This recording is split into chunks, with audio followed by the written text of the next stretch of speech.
Then he struck my head. Like I was saying in my Cat Williams video, the appeal of in-game media isn't necessarily that it's good, it's that you're enjoying it in the context of being a character in this setting. Be Gone might not be the deepest action game you've ever played, but it's fun to imagine yourself as Carl Johnson, spending long hours at the local bar trying to top your high score. For the purposes of this video, I'm sticking to playable video games in Rockstar games. I'm not covering gallery shooters or mini games like bowling and golf. If it doesn't involve pixels on a screen, it doesn't count. And I'm not counting casino games like video poker. So let's start with Grand Theft Auto San Andreas, where you can find playable games throughout various bars, convenience stores, gas stations, and homes. Go Space Monkey, a horizontal shooter where you play as a monkey in this cool spaceman spiff saucer and blast evil bananas. It's well made, but once you get the spread shot, the game becomes trivial. Be Gone. Float around as this little bumblebee picking up flowers. I like the floaty physics, but this one gets old fast. Duality. I like the asteroids-like controls, but I can't figure out the whole black orb, white orb gimmick. I never got the hang of Ikaruga either. They Crawled from Uranus. A Tempest-inspired rim shooter that has you blasting waves of aliens to collect these little pickups. Collect enough of them and it's on to the next level. These games are all high-score, endless runners, and they're fairly simplistic. It's neat that they're here, but none of them will hold your interest for too long. They feel more like prototypes than they do like full games. On to The Warriors, where you can play Armies of the Night. An arcade game you'll find in the gang's hideout. Armies of the Night uses a limited version of the game's standard combat mechanics presented as a side-scrolling beat-em-up. I generally don't want to include minigames that use the standard engine, but the chip-tuned soundtrack and low-res backdrops are that extra bit of effort that make Armies of the Night feel like a separate game.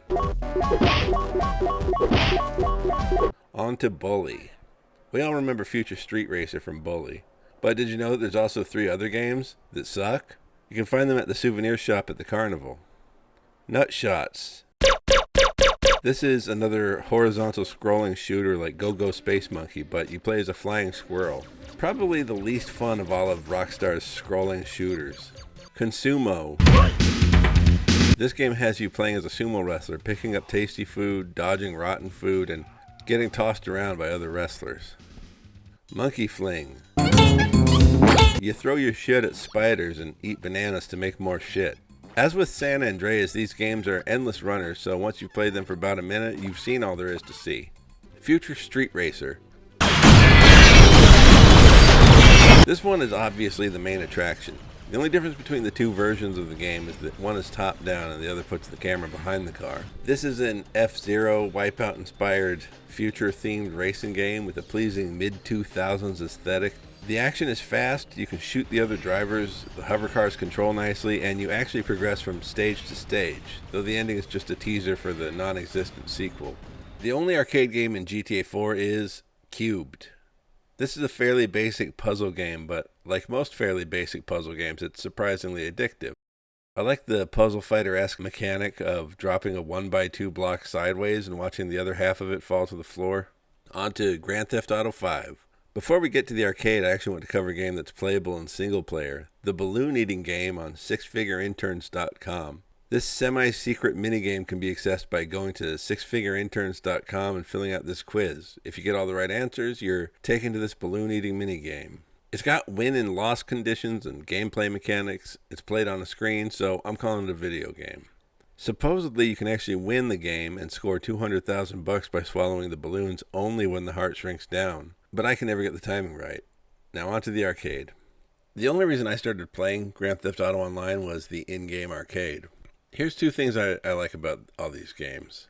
First is that most of them are full games with levels and endings and full soundtracks. And second is that, excepting Wizard's Ruin, they all call back to Rockstar history, so it's a real treat for longtime fans. We'll start with the Degenitron games. They first referenced these games in Grand Theft Auto Vice City, and I was disappointed to find that the arcade machines at the cab depot were unplayable, and they didn't bother adding them to the remaster either.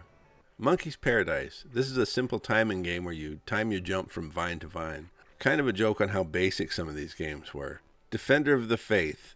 This plays like Defender, and it reminds me of games like that and Joust, where there's a primitive physics system in place, and the challenge is mostly down to managing your character's momentum. The game is seemingly tied to the Epsilon program, probably referencing Polybius, but I'm not Strange Man, so go ask him about it. Penetrator. This is just Tempest. It feels like, in-universe, it's probably a precursor to It Crawled from Uranus. If you like these types of games, I recommend Jeff Minter's Space Giraffe. Don't cross the line. It's Snake. Snake sucks. Invade and Persuade 2. Sort of a Master Blaster Metal Slug hybrid. I like the aesthetics of the game, and you can actually buy an RC replica of the tank to drive around in-game and zap people who've been griefing you. Street Crimes. Top-down shooter where you draw squares around city blocks to claim territory and blast enemies trying to do the same. Briefly amusing with friends, kind of dull with the AI. Badlands Revenge 2. I like that this is based on Red Dead 2. I love all the character designs, the spaghetti western influenced soundtrack, and this may be the coolest looking arcade cabinet in the entire Rockstar multiverse, but it's a controller based light gun game, and you have limited ammo on your standard pistol. I've never seen that in a real light gun game. It's ridiculous, especially since the only way to pick up more ammo is to shoot at it. Cam heads. If I'm going to play a light gun game at the GTA Online arcade, it's going to be cam heads because you actually have unlimited ammo on your standard weapon. The game is presented like an unlicensed reskin of Badlands Revenge 2, replacing the Red Dead 2 vibes with Manhunt. And it does a decent job of recreating that game's cold, eerie feeling in 2D. Plus it's cool just to see Manhunt acknowledged by Rockstar. Space Monkey 3.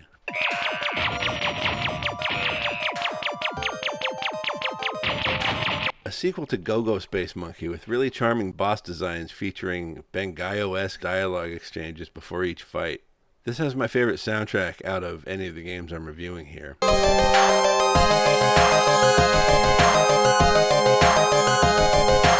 The Wizard's Ruin. This is one of the most impressive games in the arcade from a production design perspective.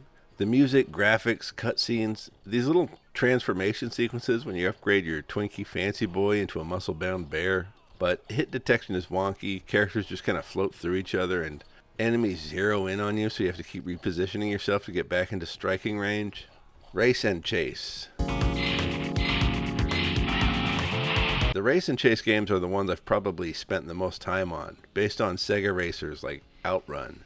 They're all the same game. You pick a city to start with and the music you want to listen to, and you're on your way.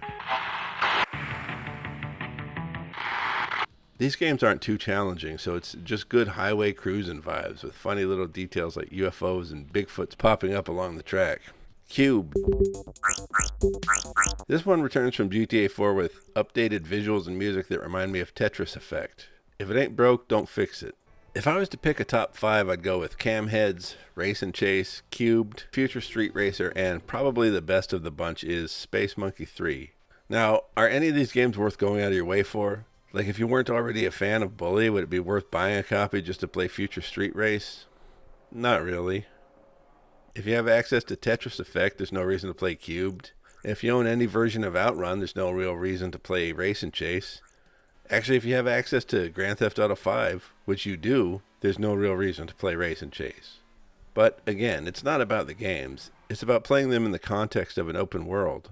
Their inclusion is that little extra bit of world building that really situates you in San Andreas or Bulworth or a dank bar in Liberty City. It's nice to have them there, even if they're always going to be surrounded by a much better game. I bet you can't hit the subscribe button before this video ends.